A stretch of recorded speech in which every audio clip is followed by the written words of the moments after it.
Hello and welcome to All About Your Company. This is a show where we get you a single company every day. If this is the first time you're tuning in, thanks for tuning in. I'm Harsh Saita. Today we're going to be talking about Garware Technical Fibres. One of the reasons why we find this one interesting is because there was an aspiration to grow at double digit, maybe over in terms of PAT, over the next maybe 2 to 3 years. But that has not happened. There's been a drag in FY26. We're trying to understand whether that unwinds to a certain extent in FY27 and could we see fresh tailwind. There's a buyback of 110 crore as well that the company is undertaking. It's going to be a tender offer buyback, and therefore that is the other focus area. And third piece is with regard to the Middle East and what's the impact of that on raw material prices for a Garware Technical Fibres. And we'll try and understand some of those nuances. But let me go across, try and first decode the business a little bit. And in fact, we had spoken with management just a few months back, but things seem to be changing, and therefore we found it important to kind of revisit this company. Incorporated in 1976, headquartered in Pune, originally named Garware Wardrobes, changed its name in 2018 to Garware Technical Fibres, and thereafter what we've seen is, in terms of the big picture, it's a leading premium nets and ropes manufacturer headquartered in Pune. Doesn't sound as cool as a business, but I'll take you through the products and maybe that changes the perception a little bit. One, the segments it's in: fisheries, aquaculture, infrastructure and sports, also into defense and agriculture. And that's broadly the take. Now getting into oil and gas as well as an industry. In terms of products, it manufactures for fisheries, fully assembled trawls, nets, gill nets, dole nets, all kinds of nets, ropes and twines. That's on the fishery side of things, which is typically fishing. The other one is aquaculture, which is breeding fish. And there is obviously these aquaculture farms which breed fish. And within that, there are cage nets, predator protection nets, anti-bird nets. So three types. One, cage nets which keep the fish inside, predator nets which protect the fish from outside predators in the open sea, and then you have anti-bird nets as well on top. You've got shipping, which is mooring and towing ropes, fairly self-explanatory. Trawl nets, strand shipping and industrial ropes as well to try and tug ships here and there. When you're looking at sports, you've got tennis nets, volleyball nets, basketball nets, ski nets, cricket nets, and the like. So they are across the value chain in sports. You've got agriculture, anti-bird nets, again there, anti-hail nets, shade nets, sericulture nets, floriculture nets, and the like. So they are into that set of products as well. And then there is geosynthesis, where there is reinforced soil structures, landfill, rockfall protection nets, and the like. So you've got that entire value chain in terms of products. In terms of geography, around 60% of the top line comes from exports. The balance comes from domestic. This may shift a little given the oil and gas foray which they've made by buying a company in Norway. So they've bought that company which will give them the IP to kind of build new products here. In terms of the business model, the company has 29 patents. It's showing 28 plus over here. They've got 101 applications plus patents registered. So that is something you want to keep in mind. They've got 2 facilities in terms of management in Pune and Y. They've got 20,000 SKUs. Now, this is where the company stands out versus even some of the global peers. They've got a large market share globally. They've got a larger market share in India, one of the largest in terms of the India market share in the space that they operate in. But it's the SKUs which really stand out, the different use cases which they've started to build in terms of product and quality for various types of industries. And I've already kind of given you a lowdown with regard to some of those. Last off, in terms of global presence, they have presence in US, Canada, Chile, Australia, UK, Spain, and Norway. That's really all of the key pieces of data that you want to know about the company. Now let me switch focus to the financials and try and give you a perspective of that. And when you're looking at the financials, the last couple of years have been slightly more on the tougher side, especially FY26. Actually, FY25 growth was decent. But again, FY24 base was absolutely flat versus FY23, as you can see. So company has been growing in cycles with some bits of headwind depending on the year. And we've seen that headwind come through in FY26 as well. In fact, margins also have fallen. You've seen EBITDA has grown at just 7% over the last 3 years in terms of the CAGR. PAT has grown at just 5%, right? So that's really the texture. Let's pull out the margins as well. And what you'll see on the margin count is that it goes back to 20-21% and falls to 18.5%. This cyclicality is because of aquaculture to a large extent. Aquaculture has far better margins because there's a better specialization and there is less commoditization of the product. And Garware Tech is therefore better placed to capture the up cycle. But there are cycles, and therefore what then tends to happen in the down cycle is margins take a hit because your product mix shifts. This FY26 has also been a margin hit because of multiple headwinds. You've got US tariffs which hurt the company for the first half of FY26. You had the headwind with regard to salmon. Salmon prices crashed globally, and as a result of which there was no reinvestment happening or capex happening at the customer end of things, which is why you didn't see demand pick up, and as a result of which you didn't see margins pick up. FY27 is expected to be a better year, but we'll try and get a perspective of what to expect, how much better. But that's basically the long and short of it. The balance sheet, and the company generates cash flow on a recurring basis and therefore does buyback. So you'll see equity shrink once in a while. The buyback announced was on the 20th of May of this year itself. So less than a fortnight ago, or maybe a fortnight ago. You've got a 1350 crore kind of book value. The market cap is around 6500 crore, so it trades at around 5 times book. You've got you've got no borrowing on the balance sheet, so it's a fairly clean balance sheet, only 41 crore of borrowing. And then you've got a cash bank balance of 140 crore, which will likely get utilized for that buyback. In terms of cash flow, it's fairly clean in that sense, while the numbers don't add up here. But when you're looking at cash flow from operations to operating profit, that conversion is fairly healthy. Between 85 to 100% broadly is what we've seen that conversion. FY25 was a headwind for the company. It's an anomaly because there was a certain receivable. There was an accounting change which the company made, because of which FY25 was an anomaly, but that unwind has started to take place starting FY26. In terms of return ratios, you've seen the company maintaining a 20% plus return ratio across all time periods. So regardless of anything that's happening with regard to the cyclicality of the business, it does 20% plus, and therefore this is extremely strong from that perspective. With an ROC of 20% plus, it's definitely a thumbs up. When you're looking at shareholding pattern, you've got 53% promoter holding sitting there, FI is sitting with 9% holding, DI is with 10%, and public with 27%. You generally don't see too much chop and change regardless of the year on this one, as you can see, and therefore it's a very, very stable holding from that perspective. In terms of valuations, currently it's trading at a 27 times 1 year forward price to earnings. The average has been 30, 5-year average, and the 5-year range has been between 20 and 47.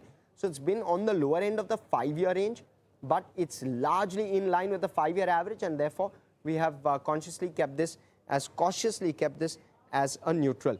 When you're looking at analyst recommendations, 2 buy calls on this one, no holds, no sells, with a 24% upside now.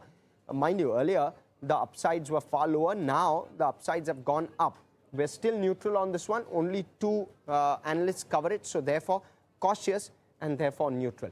Let me bring on board, in fact, Mr. Vayu Garware, who's the Vice Chairman and Managing Director at Garware Technical Fibres. Great having you here, sir. It's been a while since I spoke to you.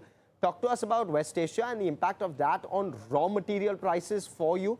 How much of an impact is that having, and is that a straight pass-through? Do you absorb it to a certain extent? How does it play out?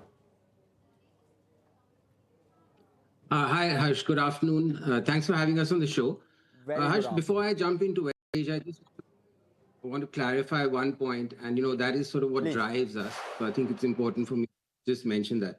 We are finally a B2B business. So we, all of our customers, be it aquaculture, fishing, sports, they're all businesses. And our key mission is really to enhance value to them. And we do that really through innovation, R&D, and a very strong application understanding. So, when you mention about moat, for example, that is actually our key moat, our ability to innovate on our products and deliver a lot of value to them. That's why they stay with us. So this has been the key thing that allows us to improve margins over a period of time and increase our share and hold customers through a long period. Coming to your question about West Asia, this has really had three impacts on us. One is, of course, raw material prices, which escalated very, very fast. Having said that, we are fortunately, because of this innovation and the value we add in our products, we really sell on a value proposition. And therefore, we are well able to pass through raw material prices in most cases. There is sometimes a lag in the domestic market because we operate through dealers. There's sometimes a holdback of purchase in an expectation of reduction of raw material, but that really is now over and it's pretty much passed through everywhere. So that's not a challenge for us right now. The second impact was really more critical, was around availability of the raw material itself. So we acted very quickly before the end of last year to build our inventory. And that's one of the things you'll see on our balance sheet at the end of 26. We did significantly and consciously increase a lot of inventory, almost 50 crores of our raw material inventory than we normally would have had. But that was really to mitigate risk of any shortages of raw material, which is a key concern. And the third impact was really, again, towards the end of the year, where we had a very strong order flow and we had actually produced and dispatched, but due to logistics problems that occurred due to this West Asia issues, we could not reach them by March and build from our subsidiaries as we normally do. Our subsidiaries are quite far. So Chile and Norway are our main subsidiaries, and there were a lot of shipping challenges. So these were really the three of them. Most of them are actually now over. It is almost the new normal right now. So we're dealing with it quite effectively. It's okay right now. Excellent. Okay, so let me unpack that just a little bit. You don't do con calls, and therefore I'm not able to kind of research as well with regard to some of the issues you just spoke about, but very interesting. So the first thing you spoke about is the fact that you stocked up with regard to raw material. Raw material prices, when you did stock up, would probably be lower than what they are today, and therefore do you get some inventory gains in Q1 FY27 at all? Is that the right way to probably think of it? No, honestly, no, because this time the raw material went up almost 70% in 11 days. So that was not possible to really lock in any low prices. The stocking up was more because of the concern, since many of our products are obviously based on gas and there was a lot of challenges on gas availability. It was much more around supply because we still had very strong orders. We need our plants to produce and we can't afford to run out of material. So actually the stocking up was much more from that angle rather than trying to lock in cost. The cost escalation was too fast this time. And the pass-through, I mean, while the pass-through may be slightly delayed, will that therefore impact your margins at all in Q1, or you believe that it's been largely absorbed and that 20+% kind of margin guidance for FY27 that the company gave me probably a few months ago, will that continue to stand? Yes. So we don't expect much impact on margins. A majority of our products, actually, because of the value that we add, the raw material component is now significantly less. So if you take, for example, aquaculture, the cages that we build, the raw material components only about 30% or 35%. So the impact is not that high on our internal margins on this, and we have been able to pass through in most. There's a small portion of our business which is more of the commodity, less than 20%. Where, yes, there's some impact, but it will not impact overall on the business much. And, FY26 was in any case expected to be a muted year for you, but it came slightly ahead of expectations. If you're telling me that there were shipping delays and logistical delays, would you say that the numbers were slightly ahead of your estimates, especially for Q4, and that kind of momentum, has that sustained in Q1? I'm trying to get a sense of how this has played out. Also, the second part of that question, if at all there was a delay with regard to shipping and logistics, has that unwound? Have you been able to make up for those sales very quickly and probably Q1? Sure. So I'll answer that in two parts. FY26 was a significant challenge for us. As you mentioned earlier, one key point was the US tariffs. We US is not very big for us. It's about 10% of our sales. But they are good margin products. We are the leading provider of sports nets into America, be it tennis, baseball, various other areas. So that had a very hefty hit, obviously, of tariff. The good part is because of the depth and length of our relationships, we were able to maintain all our customers through the period. We didn't lose anyone, and they were sharing a significant part of the tariff with us. But they did hold back on orders, as you can understand, because uncertainty was there in the tariff. Now that the tariffs are over, we've had a significant order flow from them, and things are back to normal. The bigger issue, which also you mentioned earlier in F26 for us, was a thing we haven't seen actually in over 10 years in the salmon industry. The prices of salmon dropped quite significantly, and that made some of our customers hold back on their capex decisions and order flow, which really hit us in Q2. So after that, once that normalized, we did get orders back in Q3 and Q4. Our Q3 and Q4 margins were actually very much back on track. It was only an issue of Q2 that depressed the overall year's margin. And so we were able to produce all of those orders that we did get back. In fact, we had launched a new product which was very successful in the Norwegian aquaculture space, and we actually got very good orders for that, which was also actually even at better margins. But the challenge was there on logistics. So while most of our billing is now from our sales are from our local subsidiaries. So while we produced and shipped, some of those things did not arrive before March. And therefore, finally, you will also see on our balance sheet that there was a significant increase in GIT stocks. So those stocks are all against orders that were on the waters to subsidiaries, which will all get filled in this quarter, actually. So yes, largely it has unwound now, and we'll see that in this quarter. Okay, excellent. Mr. Garware, that gives us a great perspective. What I'm going to do is slip into a very short break. Unfortunately, it's a mandatory commercial I'm going to have to take. I'm going to come back to Mr. Garware, quiz him on FY27. Can they do the double-digit growth both on top line and bottom line? We'll try and get a perspective, very likely on bottom line, but top line is the key. If we can get that kicker on the top line, you could well see very strong growth. Stay with us on that guidance.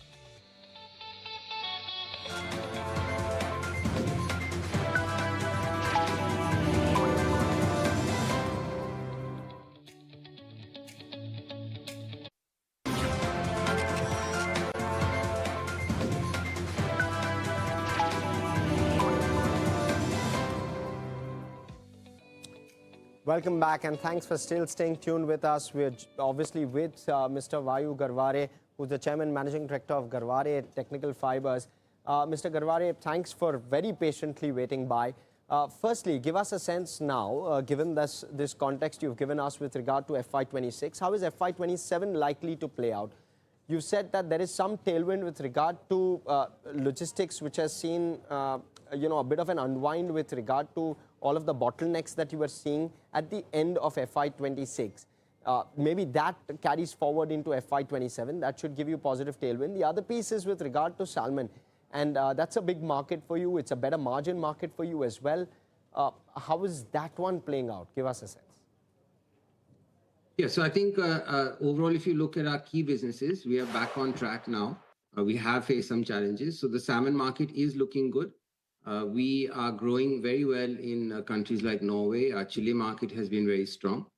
So we do expect in 27 that will be good. As I mentioned, the sports market is also back on track. One of our key businesses that is growing very well is the geosynthetic market. This is the use of polymer and different materials in infrastructure construction, where we focus a lot in projects in India.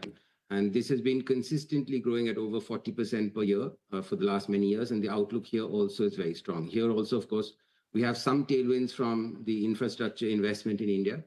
We work a lot on rockfall protection type of projects with the railways, roads, etc. And these are doing very well.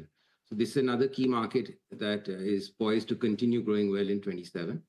One of the challenges for us in the past has been the other domestic businesses, but with some focus work that we've been doing, that has now turned around. So that also will add significant value to us in 27 onwards, particularly in the industrial spaces in the domestic market. We make a lot of products for construction safety, value-added rope products for the offshore oil industry, which you mentioned earlier.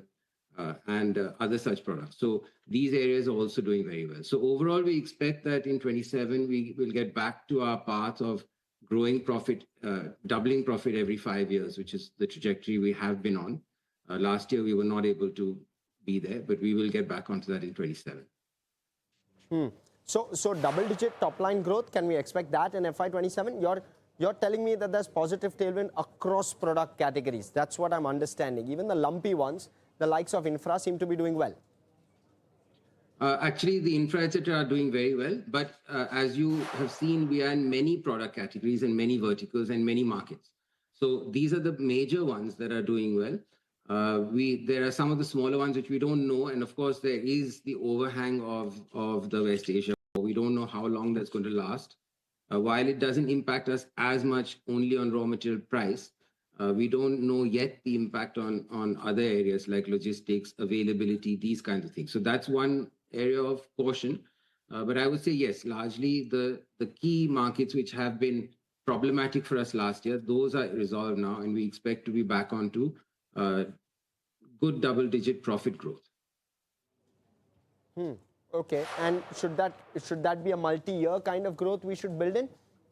You were expecting this even at some point last year before everything came at you at once. Maybe this time around, is there slightly better visibility of double-digit growth across multiple years, given the slightly lower base that you operate out of as well, which is FY25's base?